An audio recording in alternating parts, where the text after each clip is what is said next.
नमस्कार.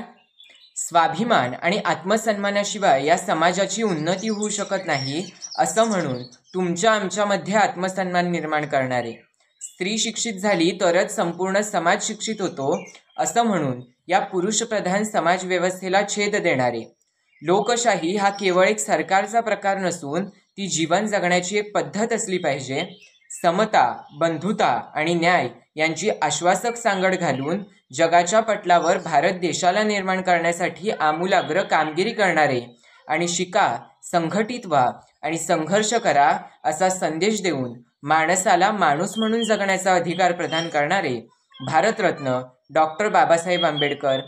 भारताची भूतकाळातील समाजव्यवस्था नजरेसमोर आली तर डोळ्यात पाणी, अंगावर शहारा आणि मस्तकात विद्रोहाची लाट निर्माण झाल्याशिवाय राहत नाही. अशा परिस्थितीत डॉक्टर बाबासाहेब आंबेडकरांनी या भारत देशाला संविधानाच्या रूपात एक संजीवनी दिली. ते जगले, त्यांनी निर्माण केलं आणि एक परिवर्तनाची मशाल या समाजामध्ये पेटवली आणि तो विचार अजूनही जिवंत आहे. अशाच एका विषयावर व्यक्त होण्यासाठी मी स्पर्धक कुमार अथर्व संदेश तेंडुलकर, जिल्हा रत्नागिरी, अर्थातच आपणासमोर विषय मांडतोय, डॉक्टर बाबासाहेब आंबेडकर व्यक्ती की विचार. मित्रांनो, 1891 पासून 1913 पर्यंत जातीयवादाच्या परिस्थितीत शिक्षण पूर्ण करणे, 1913 पासून 1923 पर्यंत उच्च शिक्षण व विदेश प्रवास करणे, पाणी पिण्याचा अधिकार मिळावा म्हणून 20 मार्च 1927 रोजी चौदार तळे सत्याग्रह करणे, या सर्वच घटना भूतकाळात प्रत्यक्षात घडण्याअगोदर डॉक्टर बाबासाहेब आंबेडकरांच्या विचारांमध्ये एखाद्या धगधगत्या ज्वाल्यासारख्या पेटत होत्या.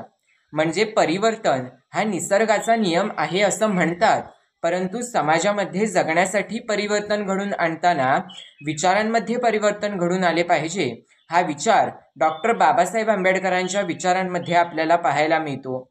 अमेरिका, आग्नेय आशियाई राष्ट्रे यांसोबतच चीन यांसारख्या देशांबाबत डॉक्टर बाबासाहेब आंबेडकर हे अतिशय स्पष्ट होते. चीन हे अतिशय धूर्त राष्ट्र आहे आणि अशा राष्ट्राबाबत भारताने गाफील राहून चालणार नाही. तसेच आदर्शवादी दृष्टिकोनातून भारताने चीनशी मैत्री करण्याचे प्रयत्न करू नयेत, असे डॉक्टर बाबासाहेब आंबेडकरांचे मत होते. मग आजच्या परिस्थितीचा विचार केला तर त्या काळी मांडलेले विचार हे आजही आपल्या भारत देशासाठी अगदी मार्गदर्शक ठरतात. म्हणजे व्यक्ती हा निसर्ग नियमांनी आपल्यात नसला तरी ते एक विचार म्हणून आजही आपल्यात जिवंत आहेत. मित्रांनो, डॉक्टर बाबासाहेब आंबेडकर व्यक्ती की विचार, तर मला सांगावं असं वाटेल, डॉक्टर बाबासाहेब आंबेडकर हा एक असा विचार आहे जो आजही या समाजामध्ये जिवंत आहे आणि कायमस्वरूपी राहणार आहे. कारण डॉक्टर बाबासाहेब आंबेडकरांनी त्या काळी मांडलेले विचार हे आजही आपल्या भारत देशासाठी मार्गदर्शक आहेत आणि कायमस्वरूपी मार्गदर्शक राहणार आहेत. परंतु डॉक्टर बाबासाहेब आंबेडकरांचे काही विचार हे अप्रत्यक्ष स्वरूपातच राहिले. याला उदाहरणाच्या स्वरूपात मांडायचं झालं तर सोलापूर जिल्ह्यातील द स्कूल ऑफ पॉलिटिक्स ही महत्त्वाकांक्षी संस्था डॉक्टर बाबासाहेब आंबेडकरांना निर्माण करायची होती.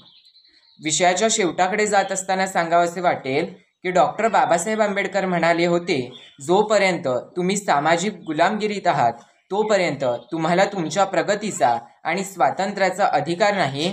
त्यामुळे या विचारांची फक्त चर्चा न करता त्यांना आपल्या जीवनाचा भाग बनवूया, शिक्षण घेऊया आणि सामाजिक अन्यायाविरोधात लढूया. इतकाच माफक आशावाद व्यक्त करतो आणि थांबतो. धन्यवाद.